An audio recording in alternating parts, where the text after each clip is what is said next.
दुनिया जीतने का सपना देखने वालों की आंखों में नींद कहां। सीआर जल्दी से जल्दी अपने मायाजाल का आखिरी पुर्जा लगाने के इंतजार में था ताकि यह खेल शुरू किया जा सके। टहलता सोचता हुआ सीआर अपने बेटे के साथ सलाह करने के लिए सीधा उसके कमरे में चला गया। देखा तो बेटा खुद को हीरे जवाहरातों से सजा रहा था।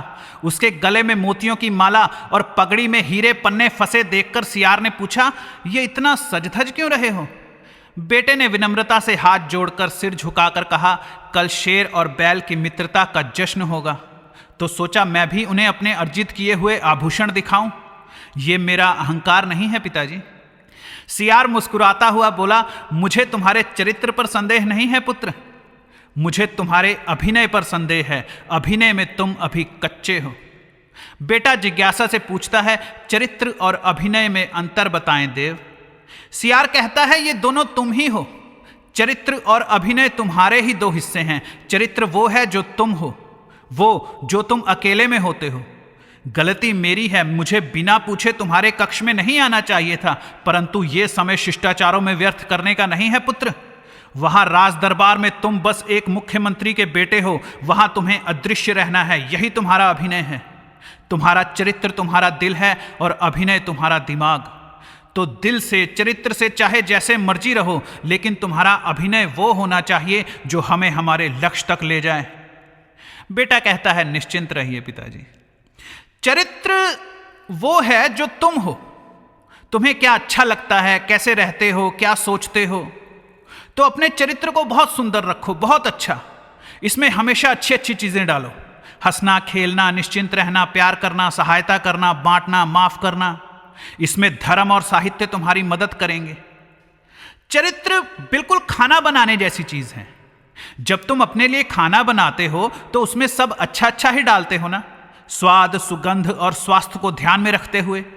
थोड़ा सा प्याज, थोड़ी अदरक, थोड़ा ये, थोड़ा वो, सब अच्छा अच्छा, साफ सुथरा, क्योंकि वो खाना तुम्ही ने ही तो खाना है। बिल्कुल उसी तरह तुम्हारा चरित्र है। अपने चरित्र को ऐसा बनाओ जिसके साथ तुम पूरी जिंदगी रह सको, जिस पर तुम भरोसा कर सको। तुम चाहो तो इसमें लाखों करोड़ों अच्छी चीजें डाल सकते हो। जहां से भी सीखने को मिले सीख लो। अपने चरित्र को मॉरल वैल्यूज से भर लो। और अभिनय ऐसा है जैसे तुम वो खाना किसी और के सामने परोसते हो। खाने वाले को खाना देखने में भी अच्छा लगना चाहिए, इसीलिए तुम उसे अच्छे से बर्तन में डालकर गार्निश करके ग्रेसफुलनेस के साथ पेश करते हो। लेकिन मान लो खाने वाला पहला निवाला मुंह में डालते ही थूक दे तो? यानी सिर्फ अच्छा अभिनय ही काफी नहीं है, तुम्हारा चरित्र भी अच्छा होना चाहिए, बहुत अच्छा होना चाहिए। अभिनय तो बस ललकार है, लड़ना चरित्र को ही पड़ता है। जीतता और हारता चरित्र ही है। तुम्हें वैसे ही रिजल्ट्स मिलेंगे जैसा तुम्हारा चरित्र है। चरित्र उसी को अपनी तरफ खींचता है जैसा वो खुद होता है। अगर तुम अभिनय अच्छे इंसान का कर रहे हो लेकिन चरित्र से बुरे हो तो बुरे लोग तुम्हारी तरफ खींचे आएंगे, या फिर तुम अच्छे लोगों को भी बुरा बना दोगे। हाथ तुम्हारे वही लगेगा जो तुम्हारा अपना चरित्र है। तो अपने चरित्र को सुंदर और बलवान रखो। दूसरी तरफ अभिनय वो है जो तुम दूसरों के सामने करते हो, बाजार में, समाज में। मायाजाल शक्ति का ढांचा है। इसमें ऊपर से नीचे की तरफ शक्ति बटी हुई है। सबसे ऊपर राजा यानी व्यापारी, उसके नीचे धर्म यानी बाजार, मीडिया, अफवाहें, उसके नीचे इन सबको संभालने वाला मुख्यमंत्री यानी नेता, उसके नीचे सैनिक यानी पुलिस, सरकारी बाबू, और सबसे नीचे प्रजा यानी जनता। इस शक्ति के ढांचे को अगर तुम नीचे से ऊपर की तरफ देखोगे तो यह तुम्हें बड़ा बुरा लगेगा कि लूट चल रही है। पुलिस वाला चोर नजर आएगा, व्यापारी डाकू और नेता राक्षस। लेकिन इसी शक्ति के ढांचे को अगर तुम ऊपर से नीचे की तरफ देखोगे तो पुलिस वाला दोस्त नजर आएगा, व्यापारी भाई और नेता संबंधी। मां दुर्गा नाच रही है, पहले उसका चेहरा देखो। यह शक्ति का ढांचा पूरी तरह से खुला हुआ है। तुम्हें बस एक कुर्सी चुननी है और उस पर जाकर बैठ जाना है। तुम जो करने के लायक हो वही रोल चुनो। तुम जो भी रोल चुनते हो उसके साथ एक अभिनय जुड़ा हुआ है, जिसके कुछ रूल्स हैं, जिसकी एक अलग बॉडी लैंग्वेज है, अलग जरूरतें। चरित्र से तुम कुछ और हो सकते हो सकता है चरित्र से तुम एक बड़े अच्छे इंसान हो, लेकिन पुलिस वाले की वर्दी पहनते ही तुम्हें पुलिस वाले की एक्टिंग करनी है। लोगों को डराना, धमकाना, रिश्वत लेना, यह तुम्हारा अभिनय है।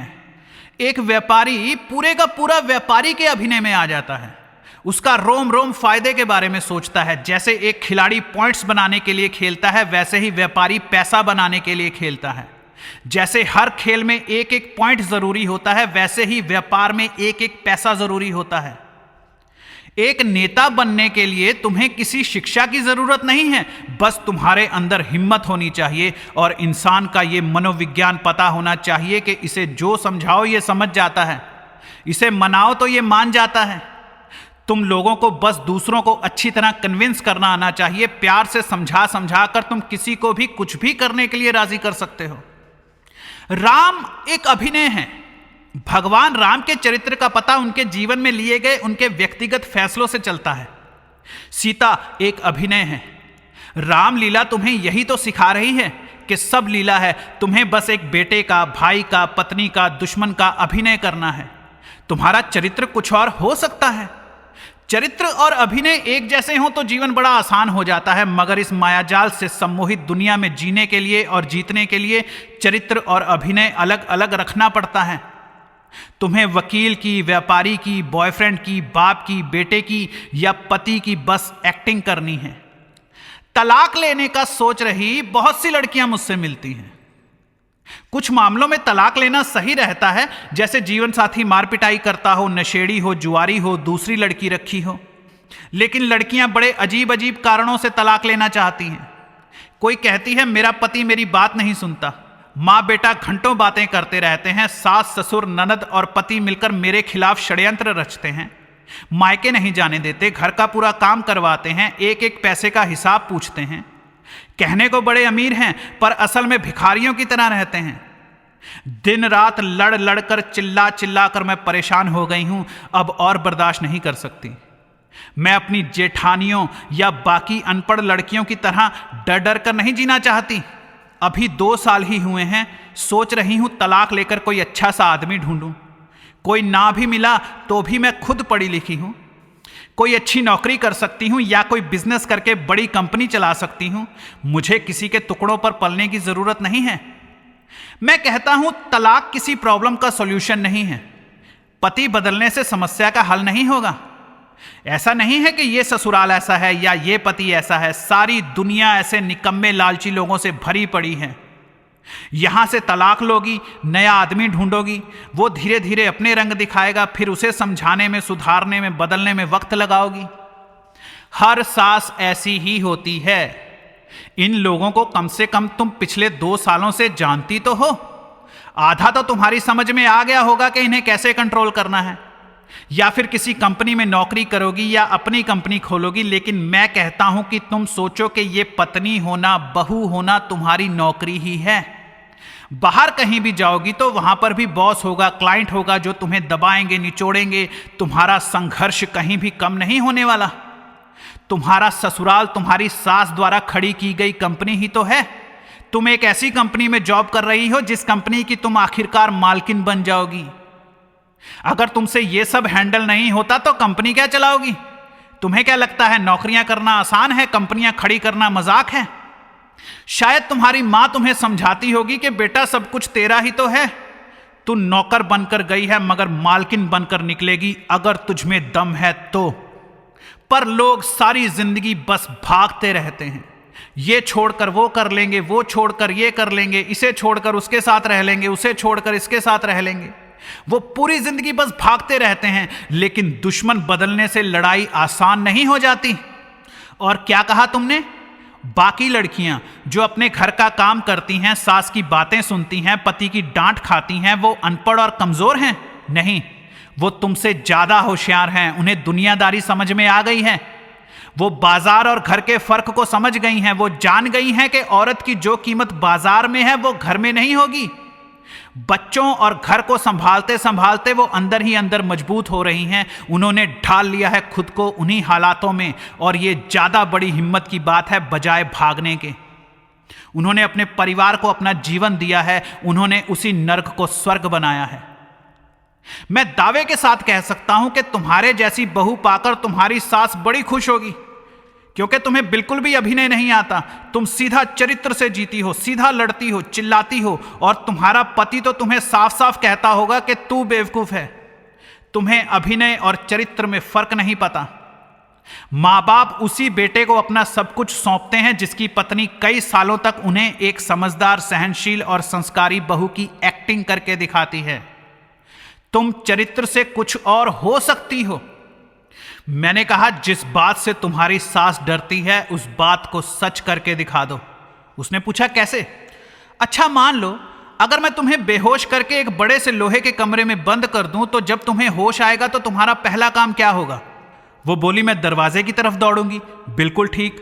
और अगर तुम देखो कि वो दरवाजा बाहर से बंद नहीं है, खुला ही हुआ है, तो? वो बोली, जाहिर है मैं कमरे से बाहर आ जाऊंगी। बिल्कुल ठीक। और बाहर आकर अगर तुम देखो कि वो कमरा दरअसल एक भयानक जंगलों और जानवरों से भरे पहाड़ पर बना है जिसके चारों तरफ सागर ही सागर है, तुम उस टापू पर अकेली फंस गई हो, तो? वो बोली, ओ माय गॉड, फिर तो मैं वापस उसी कमरे में आ जाऊंगी। बिल्कुल ठीक। भूख लगेगी तो फल लाओगी, शिकार करोगी, रोशनी के लिए आग जलाओगी। वो बोली, हाँ, अब वही मेरा घर है। एग्जैक्टली, अब वही तुम्हारा घर है। तुम्हारे ससुराल वाले जंगली जानवर हैं, तुम्हारा पति तुम्हारा कमरा है, और तुम्हें अच्छी जिंदगी जीनी है। अपने ससुराल में शक्ति के ढांचे को समझो। तुम्हें अपना अभिनय करना है। तुम्हारी सास तुम्हारी नई टीचर है। आज से 50 साल बाद तुम्हें इसी अभिनय में उतरना है। तुम्हारी सास तुम्हारा भविष्य है। अपनी सास को देखो, सुनो, समझो। वो तुम पर चिल्ला नहीं रही है, वो तुम्हें बता रही है कि वो किन किन चीजों से डरती है। लोग वही बातें दूसरों से कहते हैं जो बातें उन्हें खुद बुरी लगती हैं। अपनी सास के साथ रहते रहते तुम समझ जाओगी कि उसे कैसे हराना है। अगर उन्हें चरित्र समझ में नहीं आता तो अभिनय सही, मतलब तो हाथ उनकी गर्दन तक पहुंचने से है ना। और तुम्हें एक औरत का सीखा सिखाया हुआ बंदर मिल रहा है। उसकी मां ने उसे कहना मानना सिखाया है। वो खुद को कितना भी होशियार समझे, लेकिन सालों साल मां के कहने पर चलने वाला, उसकी हर बात मानने वाला तुम्हारी बात भी मानेगा। इंसान कहना मानने के लिए ही बना है। ये इसकी नहीं तो उसकी सुनता है। यही मनोविज्ञान है। लेकिन फिर भी अगर तुम ये सब कुछ नहीं करना चाहती और ससुराल में बहुत दुखी हो तो तलाक ले लो। कोई बड़ी बात नहीं है, तलाक कोई बहुत बड़ी घटना नहीं है, ले लो। लेकिन तुम जंगल में रहो, ससुराल में या मायके में, अभिनय तो तुम्हें करना ही पड़ेगा। शेर और बैल की दोस्ती का जश्न शुरू हुआ। शेर ने देखा कि उसके सिंहासन के साथ ही एक और सिंहासन बना हुआ है जिस पर विशालकाय बैल बैठा हुआ है। सियार के बेटे ने बैल को ऐसा भयानक मेकअप करके बैठाया था कि मक्खियां भी डर जाएं। वैसे तो उसके बड़े बड़े सींगों और खुरों पर खून लगा हुआ था, पर वो खा घास ही रहा था। शेर को समझते देर नहीं लगी कि अब ये राक्षस भी मेरे साथ साथ यहां का राजा बन गया है। सियार कभी शेर के कान में कुछ कहता, कभी बैल के। शेर ने कुतूहलवश पूछा, ये आप घास क्यों खा रहे हैं महाराज संजीवक? बैल ने व्यंग करते हुए कहा, ये घास खा खा कर ही तो मैंने इतना शक्तिशाली शरीर बनाया है महात्मा पिंगलक। बैल को हंसता देखकर पहले सियार हंसा, फिर सियार का बेटा, फिर दरबारी, फिर मंत्री, फिर संतरी, और अब तो ये रोज होने लगा। शेर और बैल रोज एक ही सिंहासन पर बैठते। शेर कुछ कहता और शहर से आया हुआ बैल आगे से उसका मजाक बना देता। सब हंसने लगते। शेर बैल को राक्षस समझकर डर जाता, अपना क्रोध पी जाता। दरबारियों और प्रजा में कानाफूसी होने लगी कि शेर पागल हो गया है, उसका दिमागी विकास रुक गया है। देखते ही देखते दरबार में नए नए हंसोड़ों की भर्ती होने लगी, मस्करीबाज, चुटकुलेबाज। शेर कुछ भी कहता तो वो पीछे से आवाज निकालते, ट्याऊं, और सब हंसते। कोई जानबूझकर उसकी बात ही नहीं सुनता। अब तो नौकर चाकर भी उसकी ज्यादा परवाह नहीं करते थे। प्रजा को बेवकूफ बनाना बड़ा आसान है। बस प्रजा को एक बिंदु की जगह दो बिंदुओं में उलझा दो। उन्हें एक की बजाय दो ऑप्शंस दो, एक अच्छा एक बुरा, एक राम एक रावण, एक नया एक पुराना, एक मूर्ख एक समझदार। ये दोनों ही झूठे हैं, आपस में मिले हुए हैं। एक बेवकूफ का अभिनय कर रहा है, एक होशियार का। दोनों अभिनेता हैं। जनता इन दोनों में कंफ्यूज हो जाएगी और उस तीसरे को नहीं देख पाएगी जो इन दोनों को चला रहा है। इसे कहते हैं द पावर ऑफ 3। और इस काम में उनकी मदद करता है धर्म, यानी बाजार, मीडिया, अफवाहें। दुनिया के इतिहास में हर दरबार में फुहड़ रहे हैं मजाक करने वाले, हंसाने वाले, विरोधियों का कार्टून बनाने वाले, उनकी दलीलों को हवा में उड़ाकर मखौल करना, चिढ़ाना। ऐसे लोग हमेशा से राज दरबारों में रहे हैं। उनका काम है जनता के सामने दो छवियां पेश करना, एक अच्छी और एक बुरी, और वही रिएक्शन निकलवाना जो वो चाहते हैं। तुम लोग ये ना समझना कि मैं तुम्हारी मौजूदा सरकार को घुमा फिराकर कुछ कह रहा हूं। मैं इतने छोटे लेवल पर नहीं बोलता। तुम लोगों के लिए ये नए हैं, लेकिन मैं इन्हें कलयुग की शुरुआत से देखता आ रहा हूं। जब करोड़ों कमाने का मौका मिल रहा हो तो बेवकूफ नजर आने में क्या जाता है। देखा है ना तुम्हारे नेता कैसे रंग बदलते हैं। पहले कहते हैं हम क्रांति लाऊंगा, बदला लूंगा, मीडिया उसकी समझदार छवि दिखाता है, और जब खा पी लेते हैं तो कहते हैं हम तो अनपढ़ हूं, बुड़बक हूं। अब वही मीडिया उनकी बुद्धू तस्वीर दिखाता है कार्टून बनाकर। मीडिया बस छवियों पर काम करता है। औरत की छवि है एक आजाद लड़की, छोटे छोटे कपड़े पहनकर सड़क किनारे खड़ी हुई, जिसके साथ मर्जी सोती है, टेंशन नहीं लेती। उस लड़की की काबिलियत क्या है, वो कितनी होशियार है, इस बारे में कोई बात नहीं की जाती। वो बस आजाद है। और मर्द की छवि है बदतमीज, आवारा, बलात्कारी, जो शराब पीता है, महंगी गाड़ियों में घूमता है, गोलियां चलाता है, रातों को क्लबों में जाकर नाचता है। मर्द और औरत शेर और बैल जैसे हैं। दोनों इस अभिनय को सच मान बैठे हैं और अपना चरित्र भूल ही गए हैं। मैं तुम्हें यह सब कुछ इसलिए नहीं सिखा रहा हूं कि तुम मायाजाल से नफरत करो, मीडिया, पुलिस, नेता या व्यापारियों से नफरत करो। नहीं, मैं तुम्हें बता रहा हूं कि तुम्हारा काम क्या है, तुम्हारा अभिनय क्या है। मैं बच्चों से कहता हूं कि तुम्हें पॉलिटिक्स में जाना चाहिए, क्योंकि तुम्हें तो पता है कि वहां क्या हो रहा है, ये शक्ति का ढांचा क्या है, ये नेता क्या है, जनता क्या है, मीडिया की ताकत क्या है। तुम्हें नेता का अभिनय चुनना चाहिए। मायाजाल में दूसरे नंबर पर सबसे अच्छा अभिनय है पॉलिटिशियन का, और पहले नंबर पर है व्यापारी, पक्ष और विपक्ष दोनों जिसके हाथों की कठपुतलियां हैं। अच्छी खबर यह है कि तुम चाहो तो नेता और व्यापारी दोनों ही बन सकते हो। याद रखना, एक अच्छा व्यापारी पैसों से प्यार नहीं करता, वो पैसों को खेल जीतने के लिए एक हथियार की तरह इस्तेमाल करता है। मुझे याद है मैं 3rd ईयर में था। इस कॉलेज में मेरा आखिरी साल, फाइनल एग्जाम से पहले एनुअल फंक्शन होने वाला था। अब क्योंकि मैं टीचर्स का चहेता था, कॉलेज पॉलिटिक्स में भी अच्छी पैठ रखता था। हालांकि मुझे प्रेसिडेंट बनने के लिए बहुत बार कहा गया, लेकिन मेरे शौक जरा हटकर थे। मैं पहले नंबर पर रहने की बजाय दूसरे नंबर पर रहना पसंद करता हूं, क्योंकि वहां मनमर्जियां और गलतियां करने की आज़ादी ज़्यादा होती है।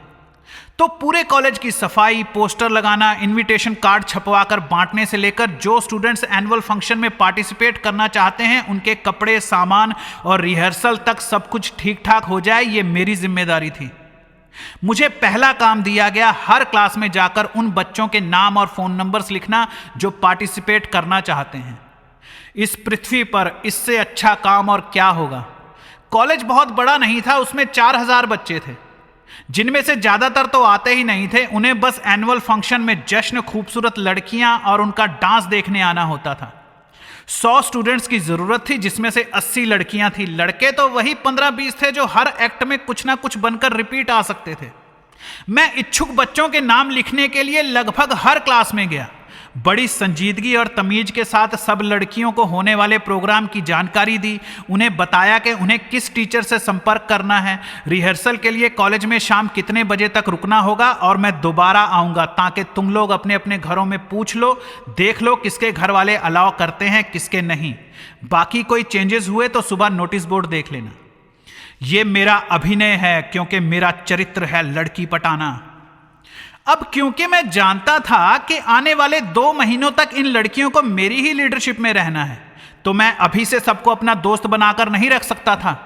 मैं इतना डेडिकेटेड इसलिए भी लग रहा था ताकि कोई लड़की बिना मेरी सहायता के सीधा टीचर से कांटेक्ट ना कर ले। अगली बार मैं दोबारा उनके पास गया। लड़कियां एक दूसरे का नाम लिखवाती, मजाक बनाती, हंसती। सबने अपना अपना नाम लिखवाने में आधा आधा घंटा लिया। मैं वैसे ही अपनी पर्सनल डायरी लिए मुस्कुराता हुआ उनका नाम लिखता रहा। ये मेरी डायरी थी। कॉलेज वालों को तो मैं एक पेपर पर इसकी कॉपी लिखकर देने वाला था। शाम होने को आई। मैं आखिरी क्लास में गया। दरवाजे से एंटर करते ही मेरी नजर एक बड़ी ही खूबसूरत लड़की पर पड़ी। बहुत प्यारी थी वो। मैं तो सारे तंत्र मंत्र भूलकर बस उसे देखता ही रह गया। गोरा रंग, गुलाबी होंठ, ये बड़ी बड़ी आंखें। वो मेरा चेहरा देख रही थी और मैं भगवान। जल्दी ही मैंने खुद को उस वायु प्रकृति की अमित्रा कन्या के आकर्षण से बाहर निकाला और पिछले दिन इंटरेस्ट दिखाने वाली लड़कियों के ग्रुप के पास जाकर उसकी तरफ पीठ करके खड़ा हो गया। हाँ गर्ल्स, मुझे आज ही फाइनल लिस्ट बनानी है, तो बताओ कौन कौन इन है और कौन कौन आउट। बेशक वो मेरे पीछे से मेरे ताकतवर डील डॉल को देख रही थी। 180 डिग्री का एंगल, उसकी तरफ पूरी तरह पीठ करना। एक तो उस खूबसूरत लड़की की ईगो हर्ट होगी और दूसरा ये बॉडी लैंग्वेज संपन्नता और सुरक्षा दिखाती है। उसकी दोनों सहेलियां उठकर मेरे पास आ गई और वो मेरे पीछे से उठकर क्लास से बाहर शायद घर चली गई। पहले भी कई बार स्टूडेंट्स की भीड़ में मुझे ये अमित्रा कन्या यदा कदा नजर आ जाती थी, पर उस वक्त मैं किसी और लड़की पर ध्यान दे रहा था और ये कभी कभी कॉलेज आती थी, हफ्ते में 1 या 2 बार।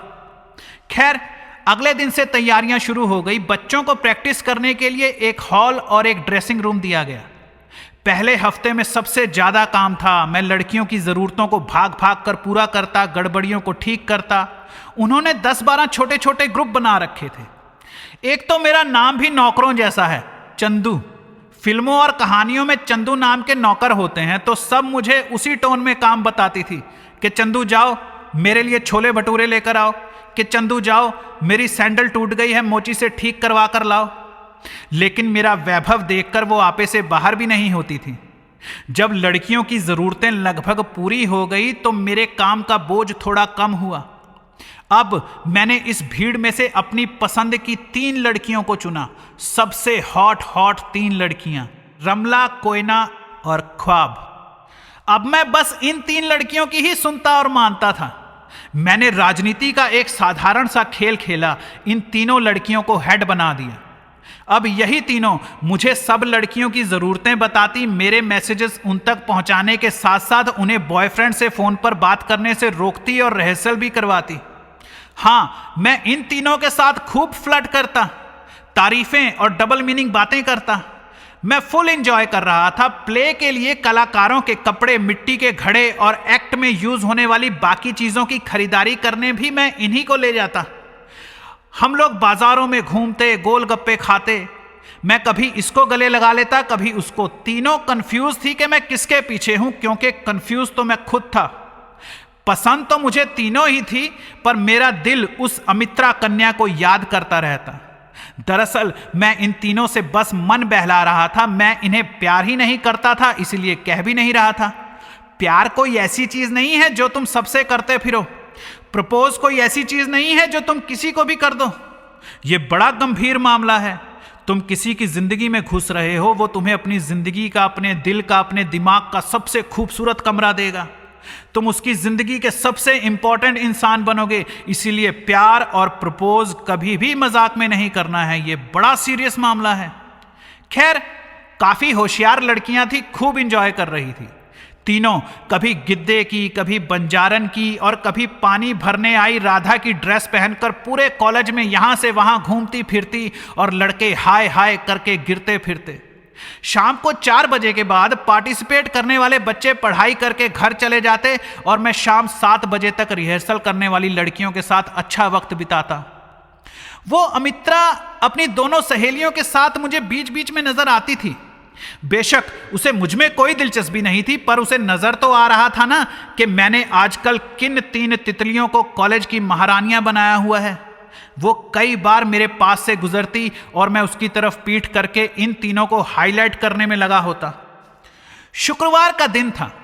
मैं कुछ सामान लेकर कॉलेज में एंटर हुआ। देखा अमित्रा कॉलेज के बीचों बीच बने मीडियम साइज के गार्डन में लगे इकलौते बेंच पर बैठी हैं। मैंने जल्दी से बाइक पार्क की। सही मौका हो या ना हो, मैं खुद को बात करने से रोक नहीं पाया। टाइगर वॉक करता हुआ उसके पास जाकर दोनों हाथ सीने पर बांधकर खड़ा हो गया। हाय, उसने कहा। हेलो, आप किसी एक्ट में पार्टिसिपेट क्यों नहीं कर रही? उसने बैठे बैठे ही अपने हाथों से आंखों में पड़ती धूप को रोकते हुए मुझे देखा। बोली, जी नहीं, मुझे इन सब में कोई इंटरेस्ट नहीं है। आपका फेस बहुत अच्छा है, you are such a beautiful girl.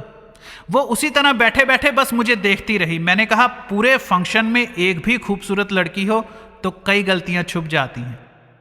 वो अब मुस्कुराई और मैं बेंच के दूसरे किनारे पर बैठ गया ताकि मुझे देखते हुए उसकी गर्दन ना थके। मैं तो कहता हूं मेरे वाले एक्ट में जिसमें 30 लड़कियां पानी भरने आई गोपियां बनकर कृष्ण से बचती फिर रही हैं, उसमें सबसे सुंदर राधा की जगह आपको होना चाहिए। आपके चेहरे की चमक से तो पूरा स्टेज चमकने लगेगा। वैसे 3 लड़कियां हैं जो राधा की जगह लेने के लिए मरी जा रही हैं, लेकिन आपकी तो बात ही अलग है। उसने 1 सेकंड के लिए मुझे देखा और जोर से हंसी। नहीं नहीं नहीं नहीं, आई एम सॉरी, मुझे नहीं करना। मैंने कहा कम ऑन, आपकी वजह से मैं फर्स्ट प्राइज जीत जाऊंगा। वो बोली नहीं नहीं, मुझे डांस करना बिल्कुल नहीं आता। मैंने कहा अरे वहां करना कुछ नहीं है, आपको बस घड़ा लेकर बीच में बैठना है, डांस तो बाकी की लड़कियां करेंगी और कृष्ण भी एक लड़की ही बनेगी। वो ना में सिर हिलाती जा रही थी। मैंने कहा आप तो अगर गलत भी कर देंगी तो क्यूट लगेंगी। बड़ा खुश हुई, उसकी हंसी उसके कंट्रोल से बाहर जा रही थी। वैसे इतना बड़ा जोक तो नहीं मारा था मैंने, पर वो हंस रही थी तो अच्छा है। मेरी हिम्मत बढ़ी, मैं कुछ और कहने ही वाला था कि वो उठी और बोली आई एम सॉरी, मुझे नहीं करना, और चली गई। कमाल हो गया। वो अगले दिन आई। 3rd फ्लोर के कोने में हमेशा लॉक्ड रहने वाली क्लासेस के सामने एक बंद पड़े धूल खाए पंखे के नीचे अपनी किताबों पर कोहनियां रखकर वो नीचे कॉलेज के बच्चों को चहलकदमी करते हुए देख रही थी। भगवान मुझ पर मेहरबान था, दूसरे दिन भी अकेली मिल गई। मैं पीछे से गया और हल्की सी आवाज में कहा हाय। उसने हैरानी से पलटकर देखा और हेलो कहकर दोबारा नीचे बच्चों को देखते हुए अपने नाखून चबाने लगी। कुछ देर बाद उसने यूं ही मेरी तरफ अपना चेहरा पलटाया तो देखा मैं वहीं खड़ा मुस्कुरा रहा था। उसने यूं चेहरा बनाया जैसे मुझे हाय कहकर वहां से चले जाना चाहिए था। चौंक कर बोली जी कहिए। मैंने पूछा तुम्हारा नाम क्या है? आज मैंने उसे आप कहकर नहीं पुकारा। अगर वो मेरी बात नहीं मान रही तो मैं क्यों आप कह कहकर उसके पीछे पीछे भागूं? तेरी बड़ी अकड़ है तो हमारी भी है। उसने थोड़ा सोचकर कहा भ्रमलोचा। मैंने कहा भ्रमलोचा, वाह, ये तो किसी अप्सरा का नाम है ना? हाँ, मेरी दादी जी ने रखा था। तुम्हें ये सब कुछ कैसे पता? तुम वो रामायण वगैरह पढ़ते हो क्या? मैंने कहा नहीं, ये अप्सरा रामायण में नहीं है। वो हैरानी से सुन रही थी और मैं बोलता जा रहा था। और जानती हो, भ्रमलोचा का मतलब होता है ब्रह्मांड की सबसे सुंदर आंखें या आइजिस ऑफ द यूनिवर्स। उसने वैसे ही खड़े खड़े नाटकीय अंदाज में फिर पूछा ये सब कैसे पता चला? मैंने कहा वो असल में तुम्हारा नाम तो मुझे पहले ही पता था, तो थोड़ा इंटरनेट पर सर्च किया। लड़कियां पहली 1-2 बातों में ही ये जान जाती हैं कि कौन सा लड़का बस बातें करने वाला है और कौन सा लड़का करतूतें करने वाला। जब तुम लोग फोन पर लड़की से लंबी लंबी बातें कर रहे होते हो, उसके अंदर प्यार की आग लगा रहे होते हो, तब कोई दूसरा लड़का कोई बहाना बनाकर कि दोस्त को छोड़ने आ रहा हूं, कि मसाले हम लोग तुम्हारे शहर से ही खरीदते हैं, उसके शहर पहुंच भी जाता है। जब तुम बस पूछ ही रहे होते हो ना कि बता आऊं, तू हां कहे तो मैं टिकट बुक करवाऊं, 8 घंटे ट्रेन का सफर करूं, तुम मिलने की गारंटी दे तो मैं ऑफिस से छुट्टी लूं, तो तुम भूल जाते हो कि तुम्हारे कंपटीशन में कैसे कैसे शिकारी बैठे हैं, प्ले बॉयज। उनकी फुर्ती के सामने तुम टिक ना पाओगे। मान लो अगर कोई लड़की उड़ीसा में रहती है तो शिकारी मेहनत करता है, सर्च करता है कि उड़िया भाषा में कैसे कहा जाता है यू आर ब्यूटीफुल, और वो लड़की से बोल भी देता है तुम्हें बहुत सुंदरा। तुम लोग तो सीधा लड़की से ही पूछ लेते हो कि तुम्हारी भाषा में कैसे बोलते हैं। भाई वो तो बता ही देगी, तुम क्या करते हो, सिर्फ बातें।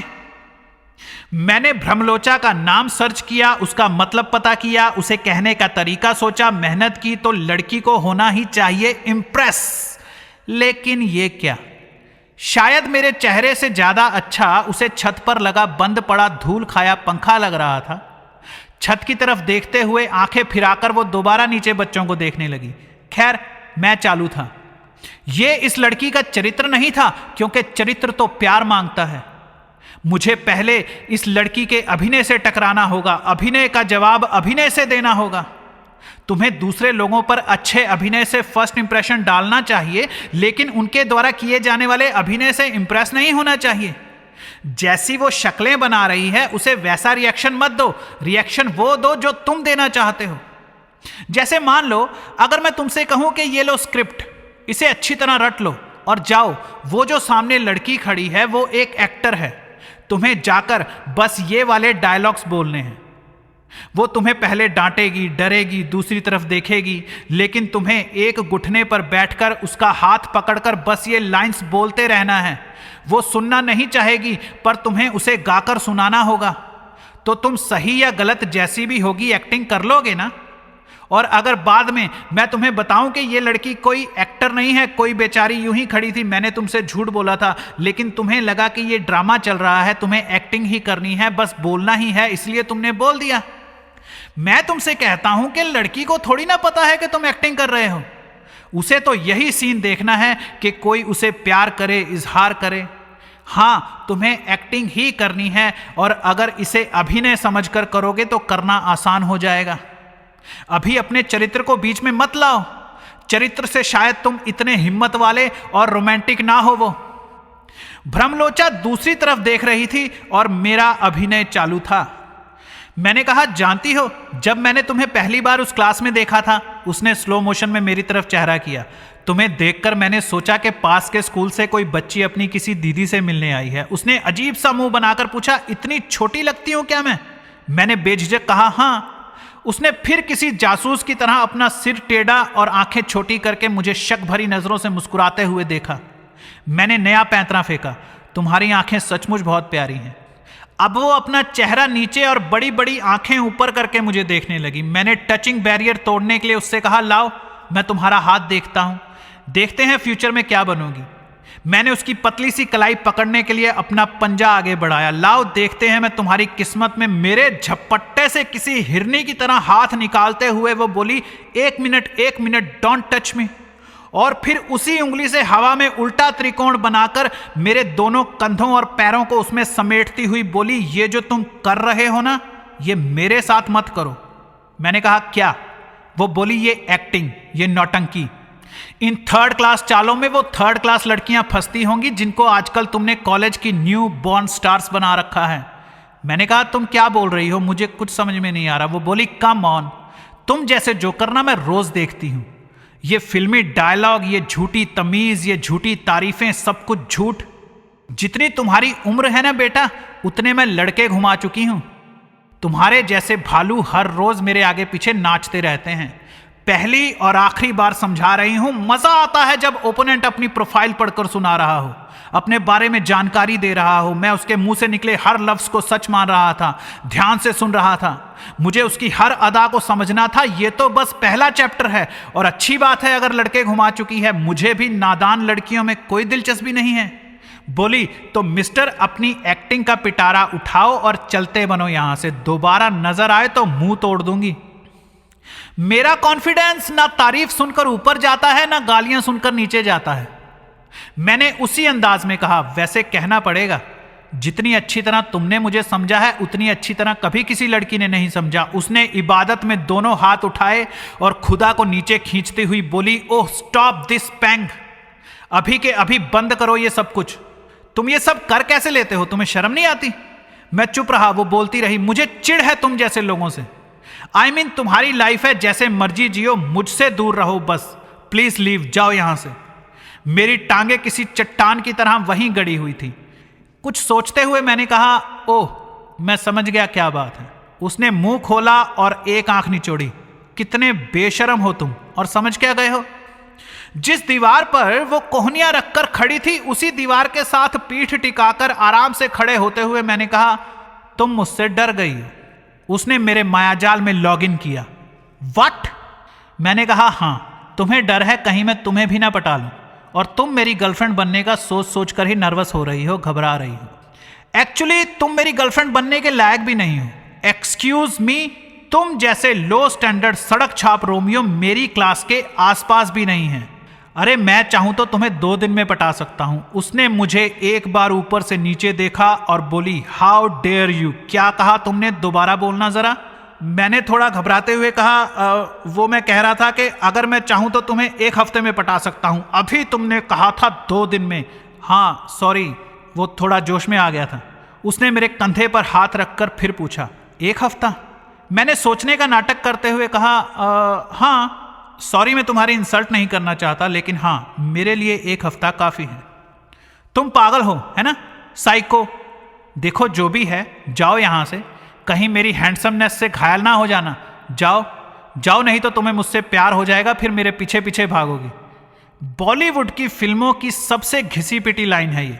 बाय द वे, किस हीरो को फॉलो करते हो तुम? मैंने कहा अजय देवगन। तुम नशा करते हो है ना? वो नस काटने वाले लड़के, वही लड़के हो ना तुम? मैंने कहा हाँ मैं वही हूं। तुम बचाओ अपनी जान, जाओ घर, ताला लगाओ और रजाई में मुंह छुपाकर सो जाओ। तुम डर गई हो। मैं किसी के बाप से नहीं डरती। जितना तुम डरी हुई हो ना, मुझे तो लगता है 2 दिन क्या 2 मिनट में पड़ जाओगी। मेरी गलतियां उसे और गुस्सा चढ़ा रही थी। उसने अपने आत्मसम्मान को 2 मिनट से उठाकर दोबारा 1 हफ्ते पर लाकर बैठाया और बोली 1 हफ्ता क्या, तुम पूरी जिंदगी में मुझे नहीं पटा सकते। मैंने कहा मैं तुम्हें पटाना चाहता ही नहीं हूं। अच्छा है, तुमसे होगा भी नहीं।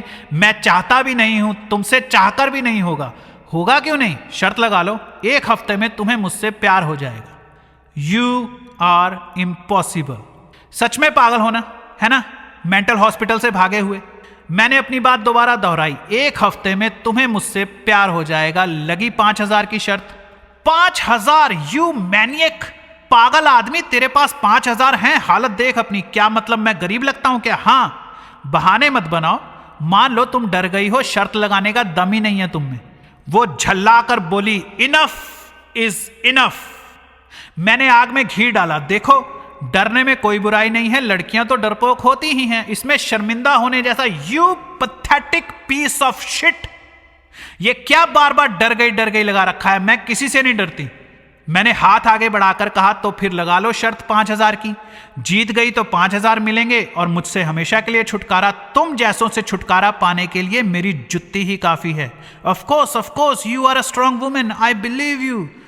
तुम खुद को समझते क्या हो? हम दोनों 10 मिनट तक बहस करते रहे। मैं उसे उकसाता जा रहा था और वो ना करती हुई भी शर्त लगा बैठी। बोली 5,000 तैयार रखना। मैंने कहा तुम तैयार रखना, हरे हरे नोट होने चाहिए, एकदम नए। तुम्हारे पास 5,000 है ना? सबको अपने जैसा भिखारी समझ रखा है क्या? और मैं हारूंगी नहीं। जब मुझे तुमसे पटना ही नहीं है तो क्या जबरदस्ती पटा लोगे? मैंने कहा वो देख लेंगे। और मंडे से 7 दिन तुम सुबह से शाम तक मेरे साथ रहोगी। तुम मुझे तुम्हें पटाने का पूरा मौका दोगी। मैं जब चाहूं तुमसे बात कर सकता हूं, चाहे फोन चाहे मैसेजेस। आशीर्वाद में हाथ उठाकर वो बोली रुको रुको रुको, ऐसा कुछ नहीं होगा। शर्त लगाने की तुम्हें पड़ी थी। मेरा जब मन करेगा मैं तुमसे 5-10 मिनट बात कर लूंगी। मैंने कहा ठीक है, अच्छी बात है। और कोई फोन वोन नहीं, बस कॉलेज के अंदर, बाहर नहीं जाऊंगी मैं तुम्हारे साथ। मैंने कहा वैसे ये आइडिया ज्यादा अच्छा है। और 7 दिन बाद तुम मुझे नजर नहीं आओगे। मैंने कहा ठीक है, प्रॉमिस। अगर मैं हार गया तो तुम 100% हारोगे। 100% जीतूंगा। मुझे 5,000 की बहुत जरूरत है। वो मेरा कॉन्फिडेंस देखकर हंसने लगी। उस वक्त 5,000 बहुत ज्यादा थे। पैसा लोगों की दिलचस्पी बढ़ाने के लिए एक अच्छा हथियार होता है। वो जाने लगी, लेकिन रुककर बोली अभी भी मौका है, मत लगाओ शर्त, हार जाओगे। और मेरा ऑलरेडी एक बॉयफ्रेंड है जो तुम्हें कुछ भी समझ में आने से पहले ही तुम्हें 10 थप्पड़ मार चुका होगा। उसकी और तुम्हारी औकात में जमीन और आसमान का फर्क है। मैंने कहा तुम उसे छोड़कर मेरी गर्लफ्रेंड बन जाओगी। जरा मैं भी तो देखूं तुम ये नामुमकिन काम करते कैसे हो। दीवार पर से अपनी किताबें उठाकर हंसती हुई सिर मार रही थी। बोली interesting, you are interesting guy, और चली गई। ऐसा नहीं कि मैं डरा नहीं था। यह कॉन्फिडेंस मेरा अभिनय है, यह झूठ नहीं है। यह मेरे चरित्र का बाहरी रूप है। इसे करने में बड़ी मेहनत लगती है। अंदर से मैं डर रहा था। लड़की से बात करते वक्त डर लगना चाहिए। तुम्हारे लिए यह एक बड़ी बात होनी चाहिए। और मुझे नहीं पता था, जिसे नदी समझकर मैं अपनी छोटी सी कश्ती में मछली मारने निकला था, उसमें अचानक समुद्री तूफान आ जाएगा। वो तो शुक्र है मेरे पास अभिनय था, जिसने इस तूफान में मुझे किसी बख्तरबंद पनडुब्बी की तरह संभाल कर सागर की गहराई में पहुंचा दिया। यहां नई मुश्किलें आएंगी, देख लेंगे। और इंसान का सबसे बड़ा गुण मैं जानता हूं, इसे कुछ समझाओ तो ये समझ जाता है, मनाओ तो ये मान जाता है। खैर, मैं अभी इस शर्त को फाइनल नहीं समझ रहा था। वो तो मैंने जल्दबाजी मचाकर, उसकी ईगो को हर्ट करके, उसे बार बार डर गई कहकर जोश में शर्त लगवाई थी। मुझे पूरा शक था कि वो घर जाकर ठंडे दिमाग से दोबारा सोचेगी और अगले दिन आकर शर्त कैंसिल कर देगी। अगले दिन वो आई शर्त का पहला दिन था। पूरे दिन में 1 या 2 क्लासेस अटेंड करने वाली लड़की आज 6 की 6 क्लासेस अटेंड कर रही थी। मैं भूखे शेर की तरह उसे ढूंढ रहा था। उसकी आखिरी क्लास खत्म होने वाली थी, सो मैं क्लास के बाहर खड़ा होकर वेट करने लगा। 4 बजे और वो बाहर आई। मुझे देखते ही बोली, अरे कहाँ हो तुम, सुबह से नजर ही नहीं आए। मैंने सोचा डरकर भाग गए। मैंने कहा, मैं तो सुबह से तुम्हें ढूंढ रहा हूँ। ओह अच्छा, और सुनाओ बेटा, खाना वाना खाकर आए हो ना? मैंने कहा हाँ, पूछने के लिए thanks, you are so kindful. वो बोली, I am not kindful, I am hungry. तुम खाकर आए हो पर मैं भूखी हूँ, चलो मुझे एक अच्छा सा पिज़्ज़ा खिलाओ। मैंने खुश होकर कहा हाँ चलो। चलते चलते उसने पूछा, और बताओ कोई प्लान वगैरह बनाया मुझे पटाने का? वायु प्रकृति की लड़की मुझसे टकराने से पहले अपनी सहेलियों और रिश्तेदारों से सलाह ना करके आई हो, ये कैसे हो सकता है? और ये कैसे हो सकता है कि उसकी किसी मौसी ने उसे समझाया ना हो कि 5,000 में पूरे 7 दिनों तक तू उसके साथ रहेगी? इतनी सस्ती लड़की बाजार में कहाँ मिलती है? बेवकूफ़ बना रहा है वो तुझे। इसीलिए शायद अब वो मेरे पैसे खर्च करवाकर पिज़्ज़ा बर्गर खाकर गिफ्ट लेकर मुझे लूटकर सबक सिखाना चाह रही थी, तो मैंने पहले ही बता दिया। मैंने कहा अजी प्लान तो बस इतना ही है कि 5,000 में पूरा हफ्ता तुमसे बातें करूंगा और जी भर के फ्लर्ट करूंगा। वो बोली, एग्जैक्टली, मुझे कल ही पता चल गया था, मैं इतनी बेवकूफ़ नहीं हूं जो 5,000 के लिए तुमसे बातें करूं। मैंने कहा, तुमने क्या मुझे स्कूल का बच्चा समझ रखा है जो इतना छोटा सा प्लान बनाऊंगा? अजी हम आर्टिस्ट हैं, कमाल करते हैं, चोरियां नहीं। वो चुप हो गई। मैं उसके चेहरे के पास गया और प्यार से कहा, पहले मुझ पर भरोसा करो। मैं अपनी तरफ से एक रिश्ते की शुरुआत करने जा रहा हूं जो कभी खत्म नहीं होगा। मुझे देखकर तुम्हें लगता है कि मैं किसी की जिंदगी में पल या 2 पल के लिए आता होऊंगा? मैं अपना चेहरा बिल्कुल उसके चेहरे के करीब ले गया और कहा, हम एक बार आ जाएं तो हमेशा के लिए आ जाते हैं, हम रूह में समा जाते हैं। वो पीछे नहीं हटी, उल्टा बोली, तुम्हारे मुंह से बदबू आ रही है। मैंने कहा, अरे वाह, इसका मतलब है तुमने कभी किसी लड़के को किस नहीं किया, क्योंकि हम सब मर्दों के मुंह से तो ऐसी ही खुशबू आती है। अब वो पूरी तरह झेप गई। अपनी हथेलियों से अपना हंसता हुआ चेहरा छुपाकर किसी सैनिक की तरह खड़े खड़े एड़ियां घुमाकर पलटी और बिना घुटने मोड़े मार्च करती हुई मुझसे उल्टी दिशा में चल पड़ी। मैं भी पीछे पीछे चल पड़ा। कल रात को मैं तुम्हारे सपने में आया था। वो रुकी और बोली, तुम मेरे सपनों में क्यों आओगे भला? मैंने शर्माकर कहा, क्योंकि कल रात को तुम मेरे सपने में आई थी और सुना है जिसको तुम सपने में देखो वो भी तुम्हें अपने सपने में देखता है। बोली, जी नहीं, मुझे इतने भयानक सपने नहीं आते। बाय द वे, मैं तुम्हारे सपने में क्या कर रही थी? मैंने 2-4 कदम दूरी पर पड़े एक लोहे के बेंच की तरफ इशारा करके कहा, यहां बैठो, बताता हूं। वो बोली, नहीं, यहीं ठीक है, बताओ। अब क्योंकि उसकी क्लास से निकलकर कॉलेज के मेन गेट तक पहुंचने में 2 मिनट भी नहीं लगते थे, इसलिए मैं चाहता था कि वो बैठ जाए, लेकिन वो नहीं बैठी। तो मैं आराम से उस बेंच पर टांग रखकर बोला, रात को सपने में तुम मेरा खून कर रही थी। ये बड़ा सा चाकू लेकर मेरे पेट में मार रही थी और जोर जोर से चिल्ला रही थी, मैं तेरे टुकड़े टुकड़े करके कुत्तों को खिला दूंगी। वो हंसने लगी और मेरे पास बैठती हुई बोली, हाँ, ये सही सपना देखा तुमने, तुम्हारा ये सपना जरूर पूरा होगा। मैंने बात पलटने के लिए दुनिया का सबसे अच्छा टॉपिक छेड़ा। आज मौसम बहुत अच्छा है ना? हाँ, अच्छा तो है, बारिश हो जाए तो और अच्छा हो जाएगा। बारिश हो गई तो तुम लोगों की रिहर्सल का क्या होगा, मनहूस आदमी? रिहर्सल पूरी हो चुकी है, 1 महीने से दिन रात रिहर्सल ही तो हो रही है। बारिश हो जाए तो लड़कियों को भी थोड़ा रिलैक्स फील होगा। और उसकी तरफ चोर नजरों से देखते हुए बोला, वैसे भी आजकल गर्मी की वजह से लोग काफी चिड़चिड़े हुए पड़े हैं। उसने मुझे देखा। मैंने कहा, तुम्हारे सिर पर तो बर्फ के ओले पड़ने चाहिए। वो बोली, अच्छा चलो मैं चलती हूं, मुझे 4:30 बजे तक घर पहुंचना होता है। और उठकर चली गई। मैं भी उठा, पर वहीं खड़ा होकर उसे जाता हुआ देखता रहा। ना पीछे गया ना रोका। कॉरिडोर से 2 सीढ़ियां नीचे पार्किंग लॉट था।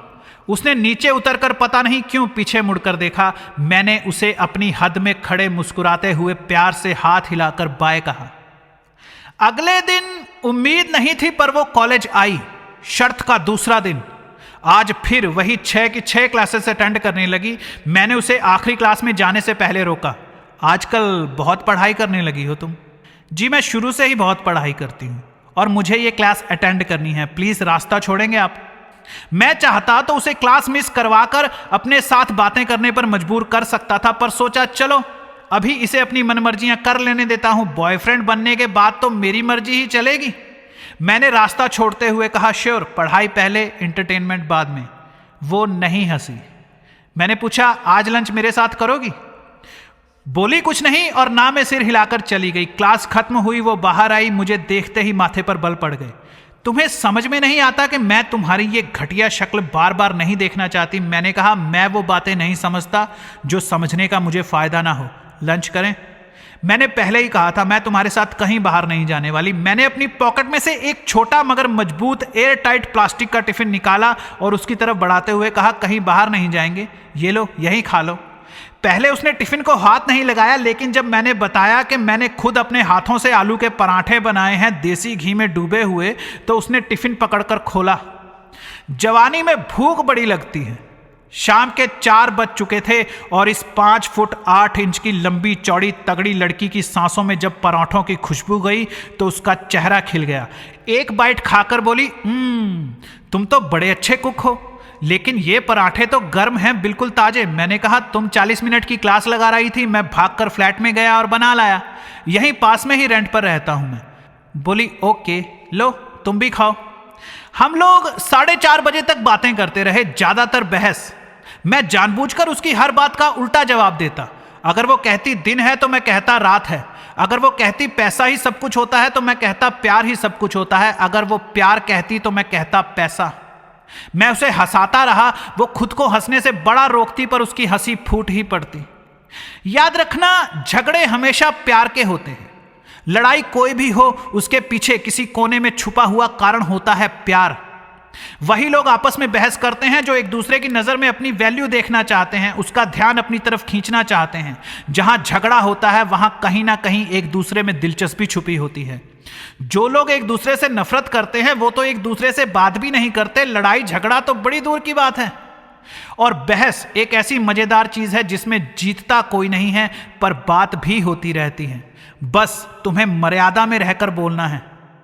आज मुझे उसे याद दिलाना पड़ा कि 4:30 बज गए हैं, जाओ घर। वो बोली, अरे हां, मैं चलती हूं, सॉरी तुम्हें ज्यादा टाइम नहीं दे पाई। मैंने कहा, नहीं, इतना काफी है मेरे लिए। उल्टा तुमने मेरे साथ वक्त बिताने का मौका गंवाया है। उसने आईब्रोज के साथ अपने कंधे उठाकर अपनी बड़ी बड़ी आंखें घुमाई। Oh really? Anyways, thanks for the lunch, bye. और चली गई। मैं उसे जाते हुए देखता रहा। बुधवार, शर्त का तीसरा दिन। मैं सुबह से ही कॉलेज के बीच बने गार्डन में 2 मालियों की सहायता से फूल लगवा रहा था। फूलों के 100 पौधे थे, सबको सही फर्क और रंगों के हिसाब से लगवाना था, यानी आज का पूरा दिन इसी काम में जाने वाला था। भ्रमलोचा ने कॉलेज के गेट से एंट्री की। वो उस गार्डन के सामने से गुजरती हुई अपनी क्लास में जाने लगी। मैं जानबूझकर चिल्लाया, ओ हेलो, यहां। उसने पलटकर देखा, साथ में कॉलेज के दूसरे बच्चों ने भी देखा, जमीन खोदते हुए मालियों ने भी देखा। मैंने बड़ा सा हाथ हिलाकर कहा, यहां आओ। वो बड़ा एम्बैरेसिंग फील कर रही थी, मुंह में बड़बड़ाई, क्या मुसीबत है, और मेरे पास आ गई ताकि मैं चिल्लाना बंद करूं। क्या है, चिल्ला क्यों रहे हो? उसने पीले रंग का पंजाबी सूट पहन रखा था, रेशम का दुपट्टा, चोटी आधी गुंधी और आधी खुली पीले रंग के परांदे में लिपटी हुई, मेकअप, हाथों में कंगन, चूड़ियां, गोल्डन पर्स और पांव में गोल्डन जुत्ती। उसकी खूबसूरती को बर्दाश्त करने के लिए मैंने मन ही मन में 2 बार वाहेगुरु का नाम लिया और उससे कहा, आज बहुत अच्छी लग रही हो, बहुत प्यारी लग रही हो। बोली, थैंक्स, मुझे क्लास अटेंड करने जाना है। मैंने कहा, बस 2 मिनट, इधर आओ, आओ तुम्हें दिखाऊं, देखो कितने अच्छे फूल हैं। उसने थोड़ा आगे झुककर देखा, जमीन पर 100 फूलों के पौधों का ढेर लगा हुआ था, रंग बिरंगे फूल, अलग अलग नस्ल के। मैंने उसकी तरफ हाथ बढ़ाया और कहा, अरे अंदर आओ, आओ ना। वो समझ गई मैं जानबूझकर तमाशा बना रहा हूं, इसलिए उसे पहले मुझी को निपटाना पड़ेगा, नहीं तो मैं पागलों की तरह जोर जोर से बोलता रहूंगा। उसने मेरा हाथ पकड़ा और खुदी हुई मिट्टी पर से संभलकर चलती हुई गार्डन के अंदर आ गई। अंदर आते ही मेरा हाथ छोड़कर फूलों की तरफ भागी। नीचे बैठकर उन्हें छू छू कर सूंघ सूंघ कर खुश हो रही थी और मुझसे पूछ रही थी, इस फूल का क्या नाम है, ये कौन सा फूल है? मैंने कहा, मुझे इन फूलों के नाम नहीं पता। अपने पैरों के पंजों पर बैठे बैठे मेरी तरफ देखकर हंसी। अच्छा, तो इंटरनेट पर सर्च कर लेना था। मैंने कहा, सॉरी, काम बहुत ज्यादा था इसलिए टाइम नहीं मिला। मुझे टॉन्ट मारकर बड़ी खुश हो रही थी।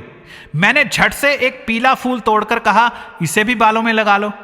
देना मुझे लाल या गुलाबी चाहिए था, लेकिन अब वो सिर से लेकर पांव तक सब कुछ पीला पीला ही पहन कर आई थी, तो सोचा फूल भी पीला ही दे दूं। वो मेरे मजाक को समझ गई और मुझे घूरने लगी। लाओ मैं लगा देता हूं, तुम मुझसे दूर ही रहो। फूल मुझे पकड़ा दो, मैं लगा लूंगी जहां लगाना है, थैंक्स। और माली से शिकायत लगाकर बोली, भैया देखो इसने ये फूल तोड़ दिया। माली भी इतनी खूबसूरत लड़की की बात सुनकर फीलिंग ले गया। बोला, अरे बाबू काहे फूल तोड़ रहे हो? बड़ा साहब हमसे बोलेगा कछु गड़बड़ हो गया तो। तुम पढ़े लिखे हो, फूल तोड़े जा रहे हो, समय पर काम नहीं हुआ तो दिहाड़ी मर जाएगी। मैंने कहा ठीक है काम करो अपना। बोला, काम ही तो कर रहे हैं, आप फूल तोड़ते रहेंगे तो लगाएंगे क्या? मैंने पीछा छुड़ाने के लिए कहा, अच्छा भैया माफ करो। मुझे माली से डांट पड़वाकर उसकी खुशी देखते ही बन रही थी। मुंह पर हाथ रखकर बिना आवाज किए हंसती हुई मेरी बेबसी पर दया दिखा रही थी। मैंने अपनी पॉकेट से एक कागज निकाला और उसे दिखाया। यह है पार्क के अंदर फूलों से बनने वाला डिजाइन। सारे फूल इसी तरह लगाने हैं, पीले फूल यहां, लाल यहां, छोटे यहां, बड़े यहां। काम सारा माली करेंगे, हमें बस ध्यान रखना है कि सब ठीक हो। वो कागज पकड़कर कुछ सोचने लगी। मैंने कहा 1 घंटे से भी कम टाइम में हो जाएगा। माली फिर बोला, अरे 1 घंटा नहीं लगेगा। मैंने कहा भाई तू चुप रह। फिर ब्रह्मलोचा से बोला, 1 नहीं तो 1.5 घंटा लग जाएगा। 1.5 घंटे बाद तुम अपने आप चली जाना और क्लास लगा लेना। अब कोई किसी को कितनी बार मना करे। बोली ठीक है। हम लोग गार्डन में ही टहलते रहे, माली खुद ही फूल लगाते रहे। गार्डन के बीचों बीच लगे उस इकलौते बेंच के एक किनारे पर वो बैठ गई और उसी बेंच के दूसरे किनारे पर मैं बैठ गया। मैं हमेशा कोशिश करता हूं कि किसी लड़की से बैठकर बात करूं। किसी लड़की को पटाने के लिए चलते फिरते हुए बातें की तो वो तुम्हारी ज्यादातर बातों को अनसुना कर देगी।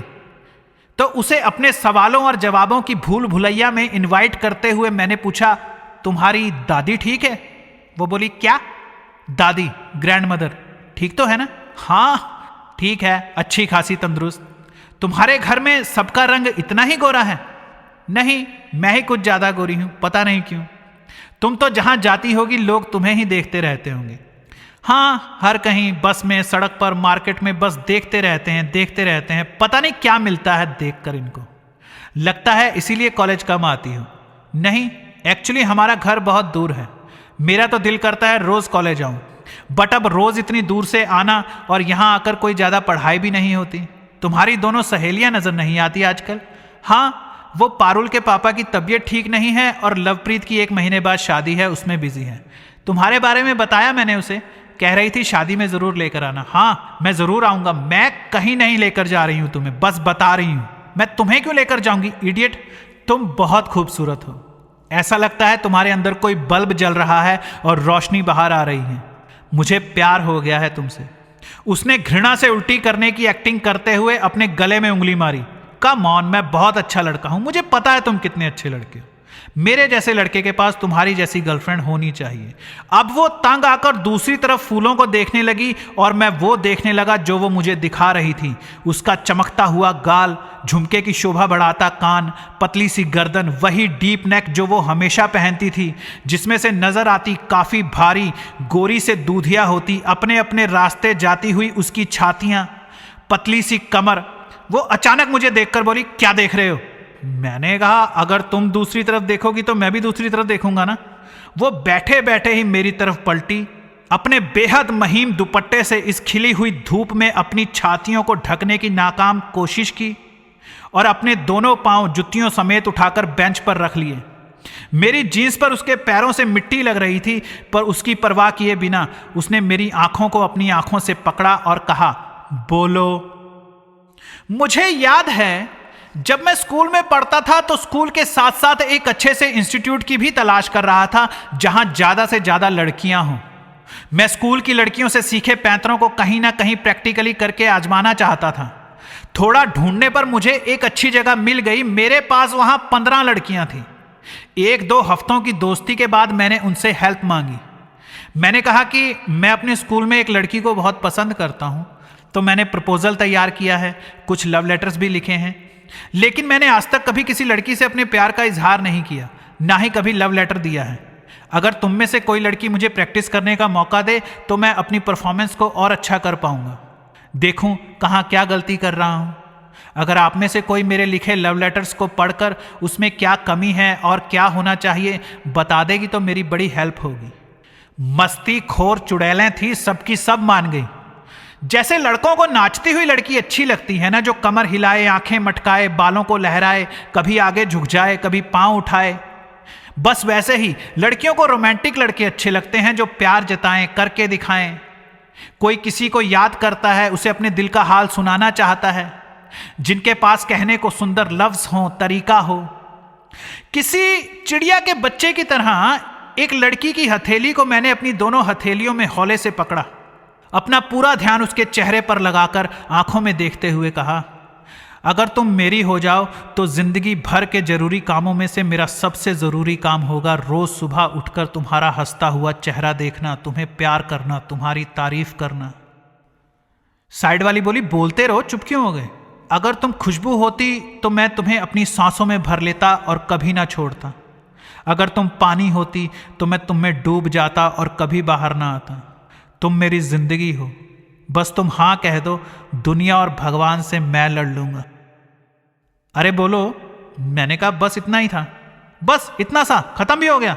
मैंने कहा हाँ। सब खुश थी पर नाराज थी कि एक्सप्रेशन बहुत छोटा है, बड़ा होना चाहिए। आपस में बातें करती कि कम से कम 50 लाइनें तो होनी चाहिए, दूसरी कहती 100 लाइन्स हो तो ज्यादा अच्छा लगेगा। असल में मेरा एक्सप्रेशन छोटा नहीं था, उन लड़कियों की भूख बड़ी थी।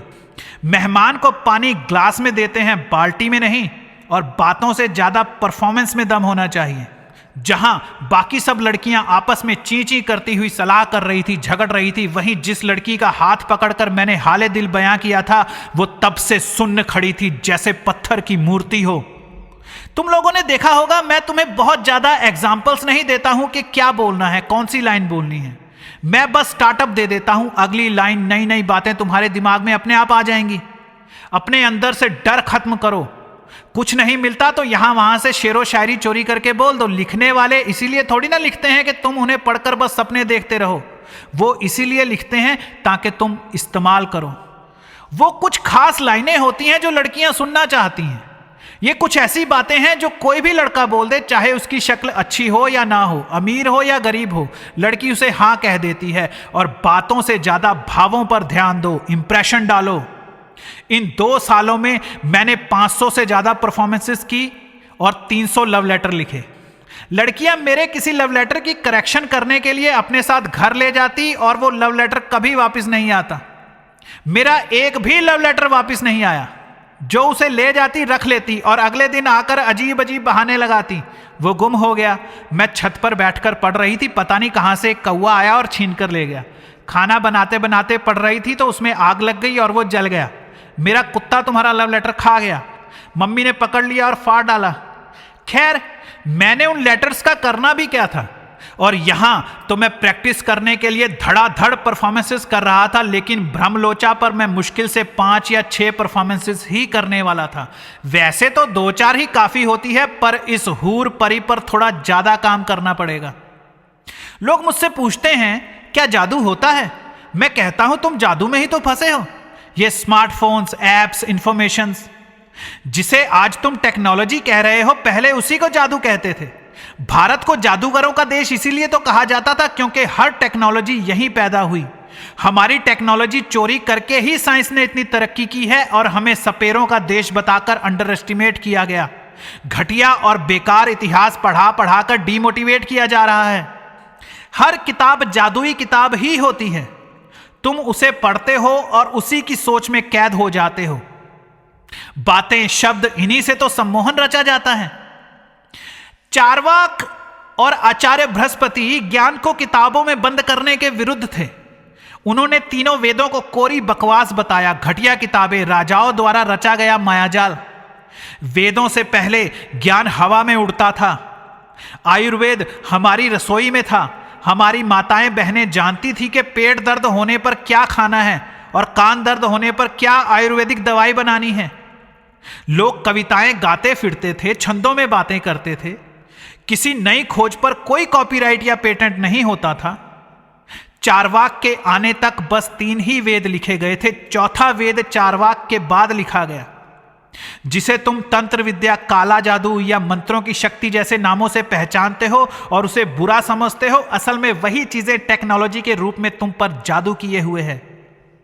मैं भ्रमलोचा से जब भी बात करता तो बीच में एक आधी परफॉर्मेंस कर देता, वो सुन्न हो जाती, सारी अकड़ भूलकर किसी बच्चे की तरह एक एक लफ्ज के गुब्बारे को पकड़कर उसके साथ उड़ती, लेकिन जल्दी ही होश में आ जाती, उसके रोंगटे खड़े हो जाते।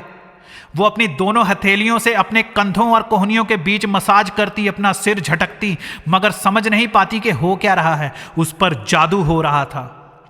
मेरी परफॉर्मेंस उस पर पूरा पूरा सम्मोहन कर रही थी, लेकिन उसके नखरे उसे बचा लेते थे। उसकी बेमिसाल लाजवाब खूबसूरती इतनी जल्दी बिकने को तैयार नहीं थी। प्यार भरी बातें लड़कियों पर किसी नशे की तरह असर करती हैं, लेकिन तुम्हारे चरित्र में ईमानदारी होनी चाहिए, एकाग्रता होनी चाहिए।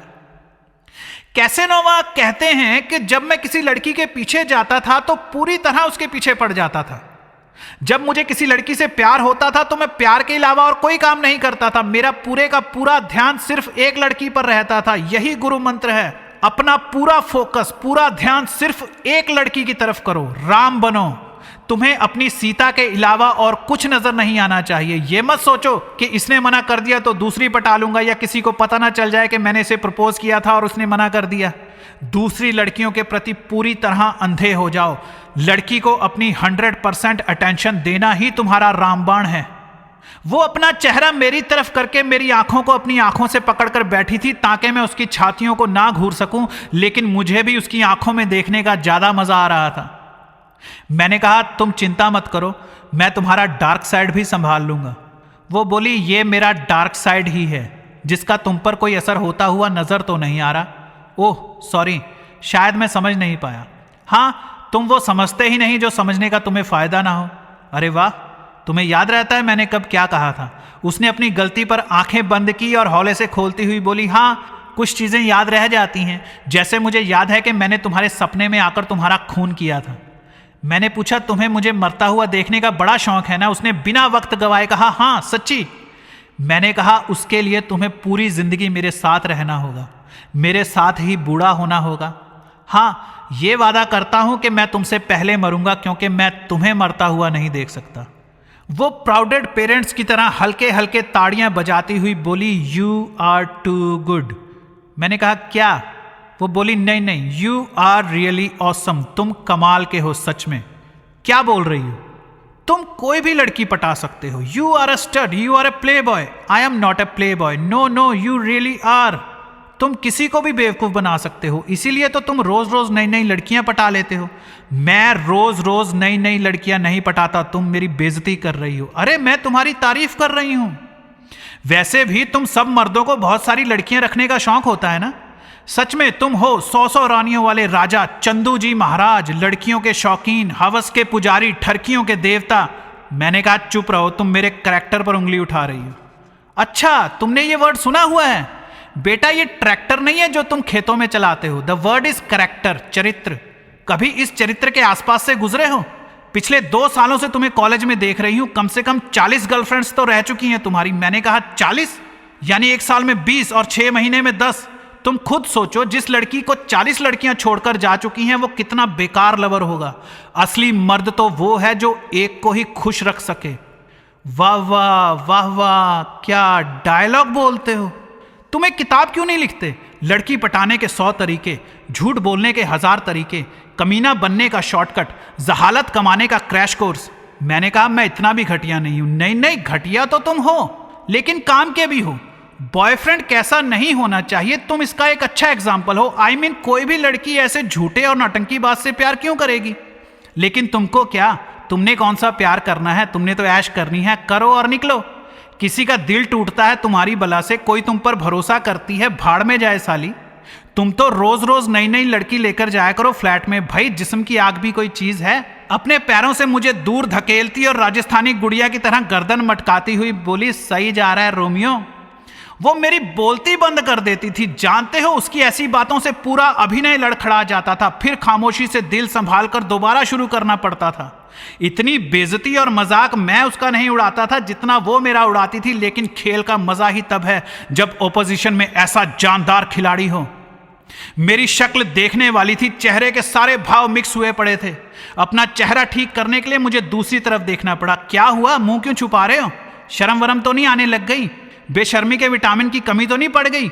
मैंने कहा नहीं, वो विटामिन तो मैं तुम्हारा गोरा गोरा रंग देखकर पूरा कर लेता हूं। पक्के ढीठ आदमी हो, और इतनी लंबी लंबी फेंक कैसे लेते हो? मतलब बस हाथ धोकर लड़की के पीछे पड़ जाना है, 5 मिनट भी मिल जाए तो बस निकाले तीर और लगे चलाने। तुम्हें मेरे साथ जीना होगा, मैं तुम्हें मरता हुआ नहीं देख सकता। इतनी अच्छी बातें तुम्हारे मुंह से कितनी गंदी लग रही हैं सीरियसली। मतलब तुम उकताते नहीं हो ये सब कुछ कर करके?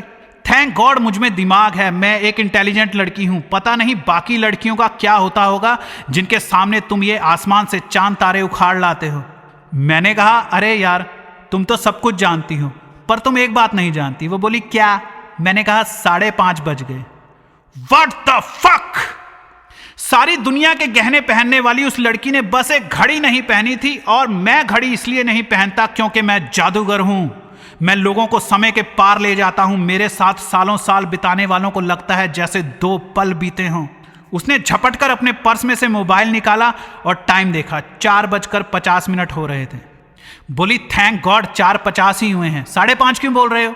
मैंने कौन सा घड़ी देखकर बोला, मैंने तो तुम्हारा चेहरा देखकर कहा था कि 5:30 बज गए। मैं उसे हंसाना चाहता था पर वो चिढ़ गई। बकवास मत करो, तुमने कहा था बस 1-1.5 घंटे में सारा काम हो जाएगा, अभी 50 पौधे भी नहीं लगे हैं। मैं कुछ कहने ही वाला था कि पास में बैठा माली बोला हमने तो पहले ही कहा था। वो बोली आप चुप रहिए, मैं आपसे बात नहीं कर रही हूं। अच्छा हुआ उसे डांट पड़ी। सुबह मुझे फूल तोड़ने पर डांट रहा था, लेकिन ब्रह्मलोचा को इस बात की हैरानी और परेशानी थी कि 7 घंटे बीत गए और मुझे पता क्यों नहीं चला। दरअसल मौसम में भी बदलाव हो रहा था। पहले जल्दी शाम हो जाया करती थी, अब दिन बड़े हो रहे थे। अपना सामान उठाते हुए खिसियाई, मुझे अपने बॉयफ्रेंड से भी मिलना था, तुम्हारी वजह से लेट हो गई। अब तक तो लास्ट बस भी निकल गई होगी। बॉयफ्रेंड को बोलती हूँ वही बाइक पर छोड़कर आएगा। उसने हाथ में पकड़े मोबाइल से एक नंबर डायल किया और फोन कान पर लगा लिया। रिंग जाती रही मगर सामने से किसी ने फोन नहीं उठाया। जमीन खोदते हुए माली ने मुझे देखा, मैंने माली को। माली ने मुझे आगे से एक अजीब सा इशारा किया। उसे इग्नोर करते हुए मैंने ब्रह्मलोचा से पूछा तुम्हारा बॉयफ्रेंड ना आए तो मैं तुम्हें छोड़ाऊं? मेरी बात अभी खत्म भी नहीं हुई थी कि माली फिर बोला हाँ अंधेरा भी बहुत हो गया है, ट्रैफिक भी होगा, बाबू फटफटिया पर बैठाकर आपको छोड़ आएंगे। अब तो वो बिल्कुल नहीं मानने वाली थी। बोली इस लकी ऑफर के लिए बहुत बहुत शुक्रिया अंकल। अंकल सुनकर वो बोला देख लो फिर क्या करना है, और वहां से थोड़ी दूर चला गया। ब्रह्मलोचा ने दोबारा नंबर डायल किया, सामने वाले ने दोबारा नहीं उठाया। मैंने पूछा तुम्हारा बॉयफ्रेंड तुम्हारा ध्यान तो रखता है ना? हाँ, हम दोनों एक दूसरे से बहुत प्यार करते हैं। उसे पता है तुम यहां मेरे साथ एक शर्त हारने वाली हो? हाँ, हम एक दूसरे से कुछ नहीं छुपाते और मैं शर्त हारने नहीं जीतने वाली हूं। तंग आकर उसने किसी और को फोन लगाया जिसने तुरंत उठा लिया। अपनी किताबें और पर्स उठाती हुई बोली हेलो यार, मेरा बॉयफ्रेंड मेरा फोन नहीं उठा रहा, तू कहां पर है? मुझे एक औपचारिक सी स्माइल देकर वो मेन गेट से बाहर चली गई। मैं उसे जाते हुए देखता रहा और सोचता रहा ये साला बॉयफ्रेंड पता नहीं क्यों होता है लड़कियों का। तभी मेरे पीछे से माली आया और बोला तुहार चिरैया तो उड़ गई बाबू, अब जरा फूल देख लो सही से लगे हैं या नहीं। मैंने कहा चलो महाराज चलो। अगले दिन शर्त का चौथा दिन, पर वो कॉलेज ही नहीं आई। मैं उसे मिस करता रहा और फंक्शन की तैयारियों में उलझा रहा। उसके अगले दिन शुक्रवार था, शर्त का 5वां दिन, पर वो आज भी कॉलेज नहीं आई। मैं सारा दिन मायूस रहा, खोया खोया काम करता रहा। इतना तो मैं समझ गया था कि उसके दिल में कुछ ना कुछ है। मैं उसे कम पटा रहा था पर वो मुझे अपनी तरफ ज्यादा खींच रही थी। पहला पॉइंट, पिछले शनिवार जिस दिन मैंने उससे शर्त लगाई थी, मैं तो बस उसके साथ बात करने गया था। मुझ जैसे लड़कों से पीछा छुड़ाने के लड़कियों के पास कई तरीके होते हैं। वो चाहती तो बात को यहां तक बढ़ने ही नहीं देती। तुम जैसे जोकर मैंने बहुत देखे हैं, 3rd क्लास, सड़क छाप, फलाना ढिमकाना। कोई भी लड़की किसी बात करने आए लड़के पर यूं ही टूट नहीं पड़ती। अच्छा फिर शर्त भी लगा ली, और मुझे बताने की क्या जरूरत है कि उसका एक बॉयफ्रेंड है। लड़कियां रास्ते में मिलने वाले हर किसी पर चिल्लाती नहीं फिरती कि मेरा एक बॉयफ्रेंड है, या जैसे कई लड़कियां तुम्हें बिना पूछे ही बता देती हैं कि जल्दी ही मेरी शादी होने वाली है। जिस बात को वो सबसे छुपाती है ये मुझे बता रही है। मुझे 4:30 बजे तक घर पहुंचना होता है।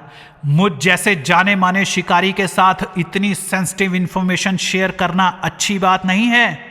दूसरा पॉइंट, जब लड़की अचानक अननेचुरल बिहेवियर शुरू कर दे तो समझ जाओ उसके दिल में कुछ ना कुछ है। हैरानी नहीं कि वो 2 दिन कॉलेज नहीं आई, हैरानी थी कि वो 3 दिन लगातार आई और 6 की 6 क्लासेस लगाई और अब 3 दिन बाद अचानक गायब।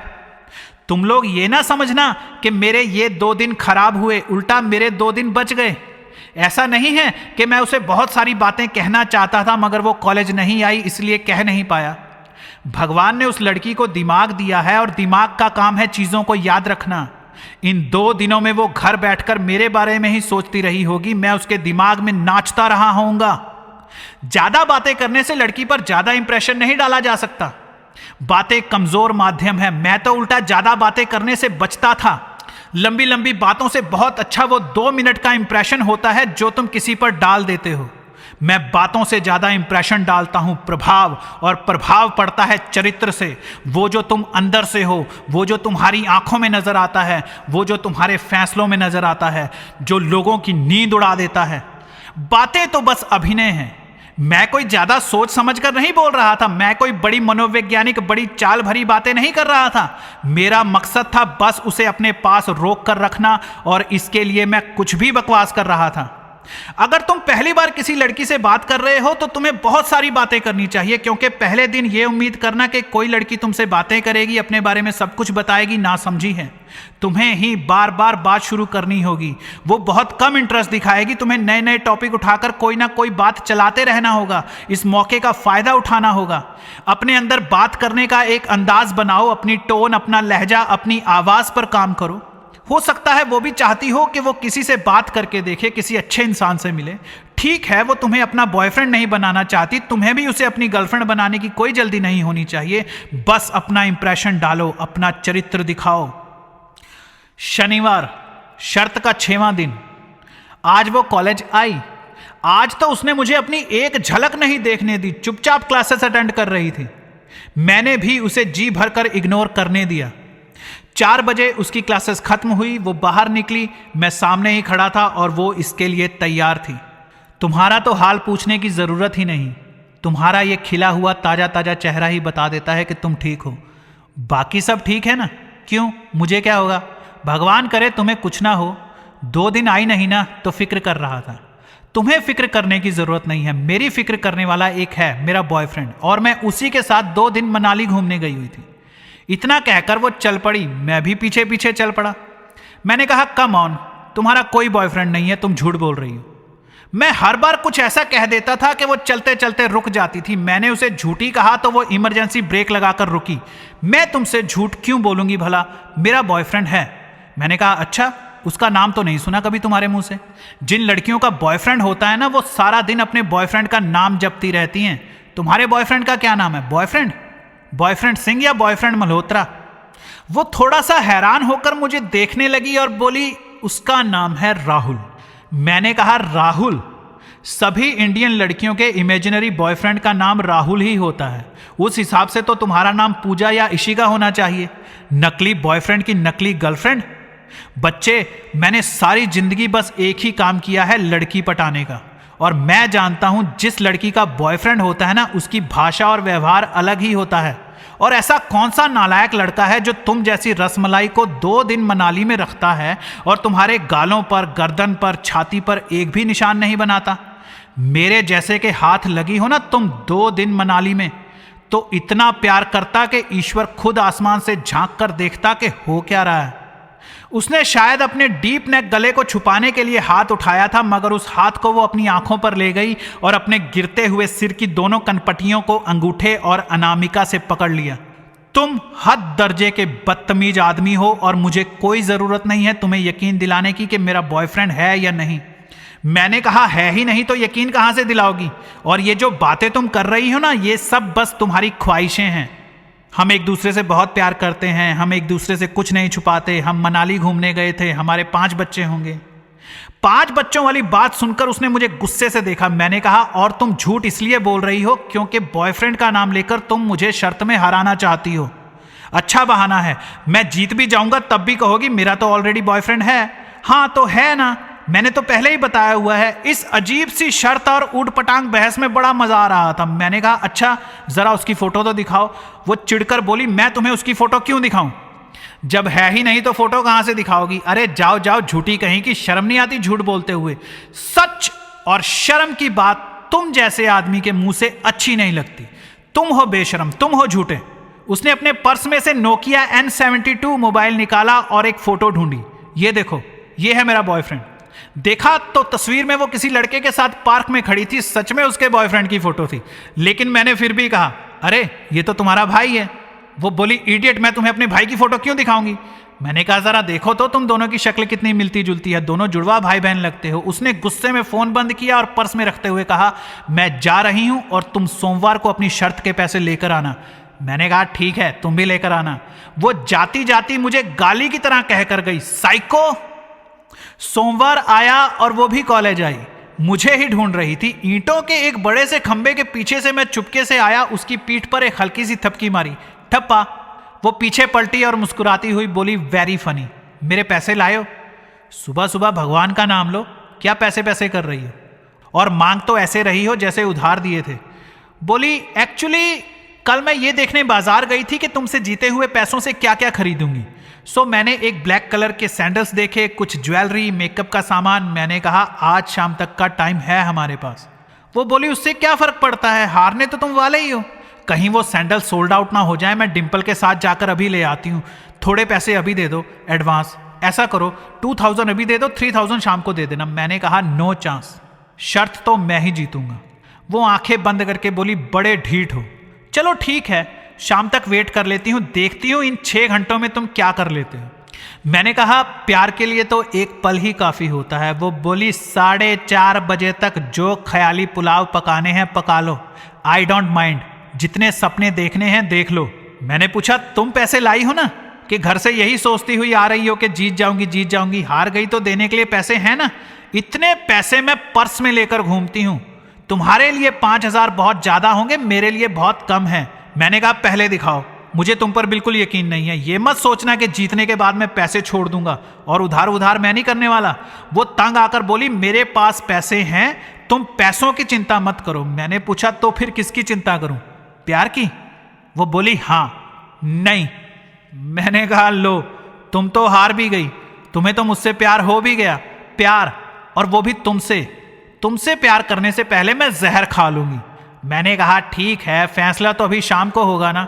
और आज का दिन प्लीज, आज का पूरा दिन मुझे दो। वेडनेसडे को मैं पूरा दिन तुम्हारे साथ ही रही थी, तुम रहना नहीं चाहती थी। उस दिन मैंने कहा था 1 घंटे बाद चली जाना, तुम नहीं गई। वो तुम्हारी गलती थी। आज मैं कह रहा हूं, आज मैं डिमांड कर रहा हूं। वो बोली ठीक है, आखिरी ख्वाहिश पूरी करना तो बनता है। फाइनली तुमसे छुटकारा मिलने वाला है और बहुत सारे पैसे। तुम पूरी जिंदगी आज का दिन याद कर करके पछताओगे। हम सुबह से शाम तक एक साथ रहे, हम दोनों लड़ते रहे, झगड़ते रहे। मैं मनाता रहा, हंसाता रहा, वो हंसती रही, मना करती रही। मैंने पूछा तुम कभी नदी में नहाने गई हो? हाँ, बचपन में पापा के साथ घूमने जाते थे तो वहां नदी में नहाती थी, और अब तो बड़ी हो गई हूं। अब नहाऊंगी तो सारा शहर इकट्ठा हो जाएगा मुझे देखने के लिए, और सबसे आगे होगे तुम। मैंने कहा क्यों? अब तुम सब लड़कों को और क्या चाहिए होता है, तुम सब नहाती हुई लड़की ही तो देखना चाहते हो। मैंने कहा नहीं, ऐसा नहीं है, मुझे तुम्हें नहाते हुए देखने में कोई इंटरेस्ट नहीं है। वो बोली जाओ जाओ, तुम सब लड़के हर वक्त बस सेक्स के बारे में ही सोचते रहते हो। मैंने कहा हम लड़के स्पोर्ट्स के बारे में सोचते हैं, दारू पीने, जुआ खेलने, किसी का कुत्ता चोरी करके किसी को बेचने के बारे में सोचते हैं। क्या तुम लड़कियां ये सब कुछ सोचती हो? नहीं, उल्टा तुम लड़कियां हर वक्त सेक्स के बारे में सोचती रहती हो। अच्छा, वो कैसे? जैसे अभी तुमने सोच लिया कि मैं तुम्हें नहाता हुआ देखना चाहता हूं। सेक्स पहले आता तुम लड़कियों के दिमाग में है, लेकिन फिर तुम उसका इल्जाम लड़कों पर लगा देती हो।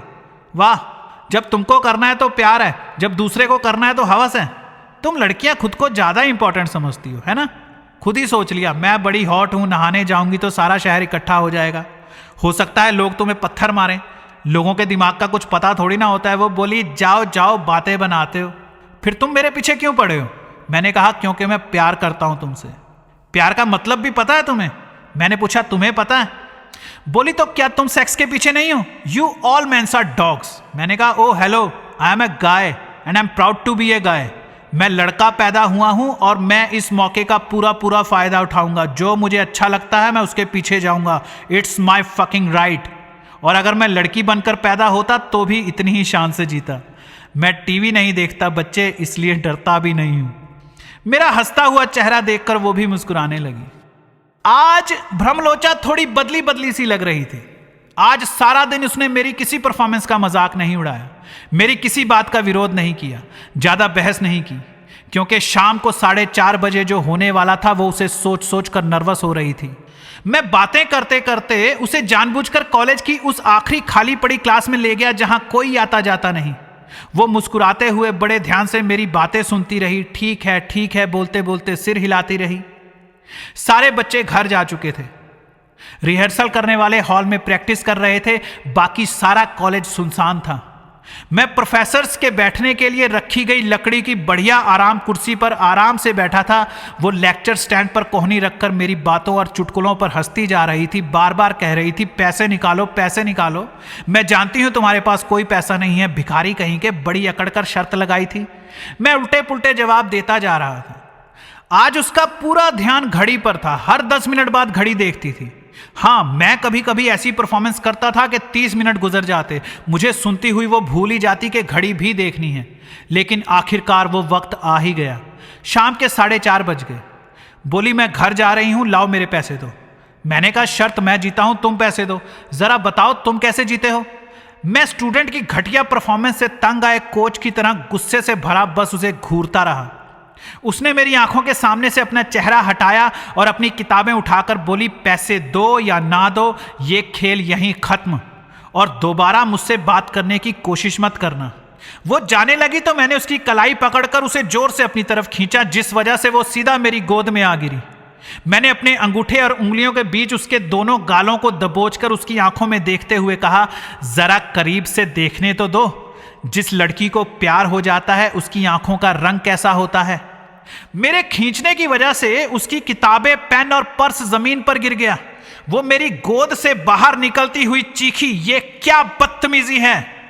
मुझे ये रिस्की काम करना पड़ा क्योंकि मैं ये करना चाहता था। स्टूडेंट्स और मास्टर में कोई विलक्षण फर्क तो होना ही चाहिए। वो गुस्से से फनफना रही थी, तुम एक बेकार लड़के हो। मैंने सोचा था थोड़ी बहुत अकल तो होगी तुम में, लेकिन नहीं। मेरी गलती थी। मुझे पहले दिन ही तुम्हारा मुंह तोड़ देना चाहिए था। तुमको बस यही सब कुछ करना आता है ना। तुम सब लड़के घटिया होते हो। अभी तो बड़ी बड़ी बातें कर रहे थे, I am proud to be a गाय।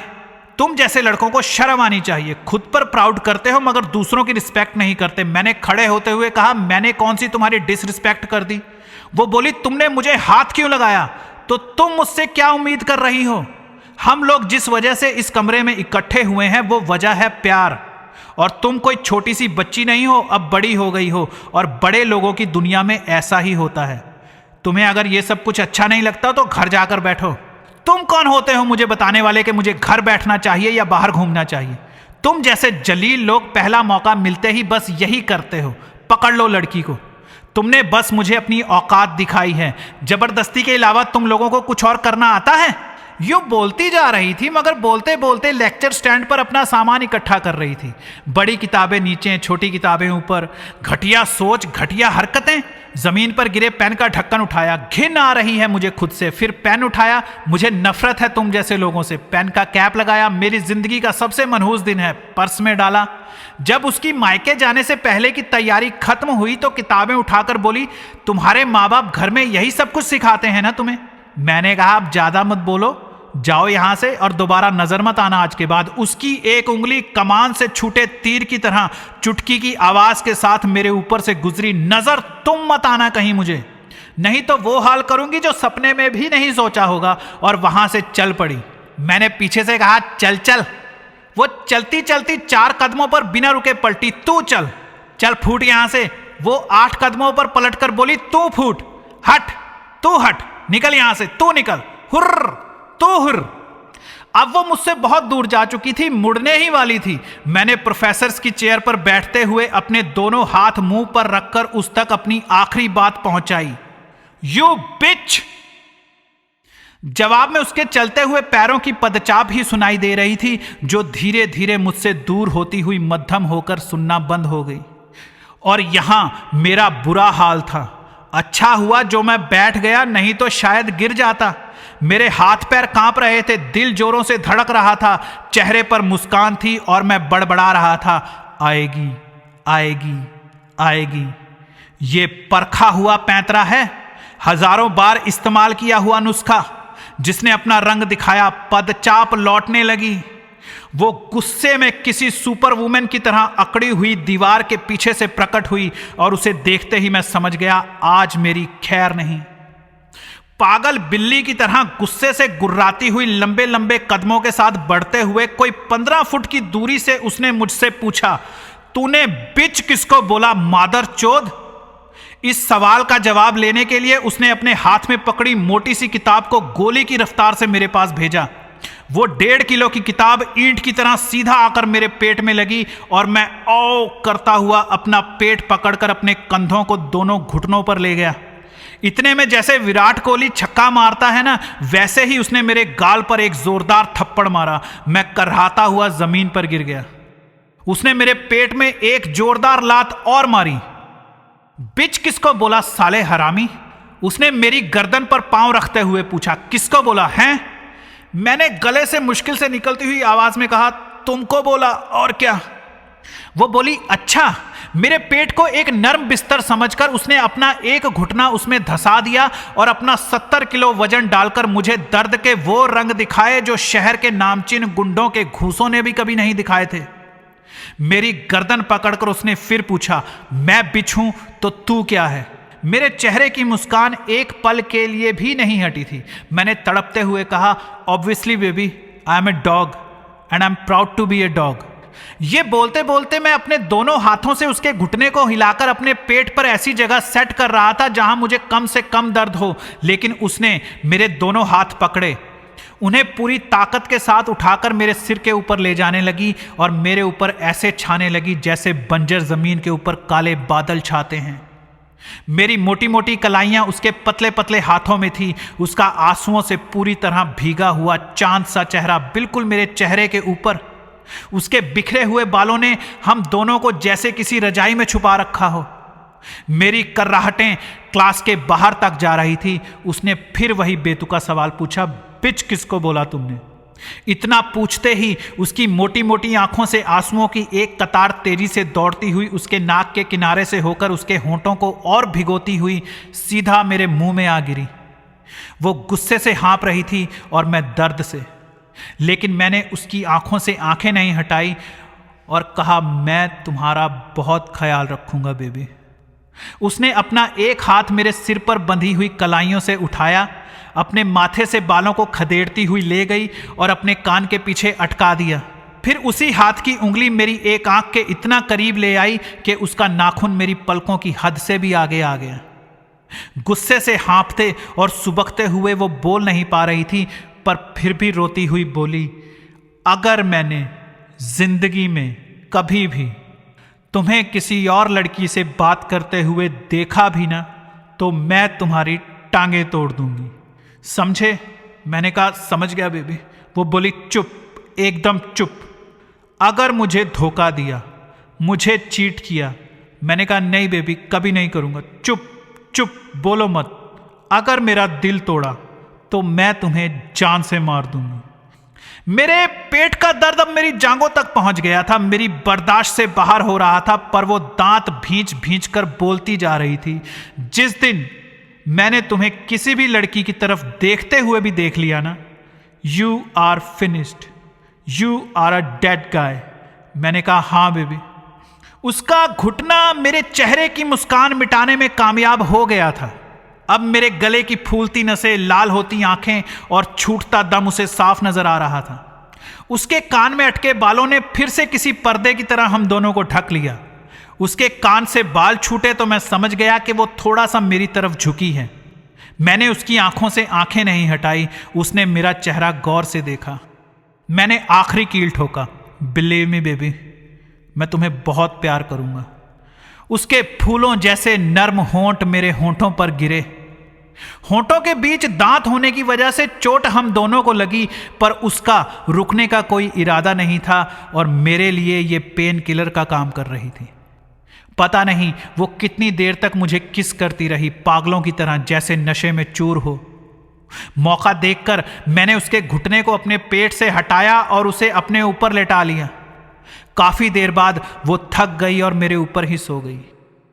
उसे मुझसे प्यार करना पड़ा क्योंकि वो ये सब बंद करना चाहती थी। वो प्यार की खीर में से पैसों की मक्खी निकाल फेंकना चाहती थी।